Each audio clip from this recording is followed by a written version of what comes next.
तुम्ही सुद्धा तुमच्या डेली रुटीनमध्ये साखरेचा जास्त वापर करता का? आणि जर करत असाल तर तुम्हाला माहिती आहे काय की ही साखर तुमच्या आरोग्यावर सुद्धा बेतू शकते? आपण बरेचदा वाचलंय, लहानपणी शिकलो सुद्धा आहोत की आपण नियमित आहारामध्ये जे काही खातो, भात, डाळ, भाजी, चपाती, या अन्नाचं शरीरामध्ये आपल्या साखरेमध्ये रूपांतर होतं आणि ही साखर ग्लुकोजच्या स्वरूपामध्ये आपल्या मेंदूला पुरवठा करत असते. म्हणजेच आपल्या शरीरामध्ये ही साखरेची साठवणूक आधीपासूनच असते. त्यामुळे आपल्याला ॲडेड शुगर बाहेरून घ्यायची काहीही गरज नसते, जी आपण घेतो आणि यामुळेच आपल्या आरोग्यावर सुद्धा विपरीत परिणाम होत असतो. त्यामुळे आपल्या आहारातून साखर जर वगळली तर आपल्या आरोग्यावर काय परिणाम होऊ शकतो का, किंवा जास्त साखरेमुळे काय होऊ शकतं हे आज आपण पाहूया. नमस्कार, मी आरती परब, हेल्दी गॅन चॅनलमध्ये तुमचं पुन्हा एकदा मनापासून स्वागत. साखर ही सगळ्यांनाच आवडते, परंतु साखर ही एम्प्टी कॅलरीज प्रकारामध्ये येते. म्हणजेच साखरेतून फक्त कॅलरीज मिळतात, पौष्टिक मूल्य मिळत नाही. या उलट साखरेच्या सेवनामुळे कॅलरीज वाढतात, त्यामुळे वजनही वाढतं. जास्त साखर खाल्ली की शरीरात फॅट साठतं आणि त्यामुळे इन्सुलिन सुद्धा शरीरामध्ये वाढतं. या व्यतिरिक्त मधुमेह,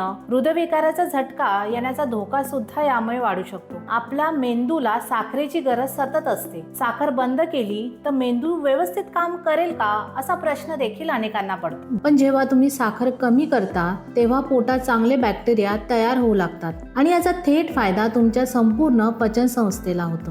जास्त साखरेमुळे आतडे आणि लिव्हरमध्ये सूज येऊ शकते, याला इन्फ्लमेशन म्हणतात. पण साखर कमी केल्यावर शरीरातील आतल्या अवयवांची कार्यक्षमता सुधारते. अति साखरेमुळे पॅन्क्रियाजवर ताण येतो. साखर कमी केल्यानंतर शरीरात चांगले प्रोटीन्स तयार होतात आणि पॅन्क्रियासची आरोग्य स्थितीही सुधारते. तुम्हाला जर हा व्हिडिओ आवडला असेल तर व्हिडिओला लाईक करा, शेअर करा आणि तुम्ही सुद्धा तुमच्या आहारातून जर साखर कमी केली असेल आणि तुमच्या बॉडीवर काहीतरी चांगला परिणाम झाला असेल तर तो आम्हाला कमेंट करून नक्की कळवा.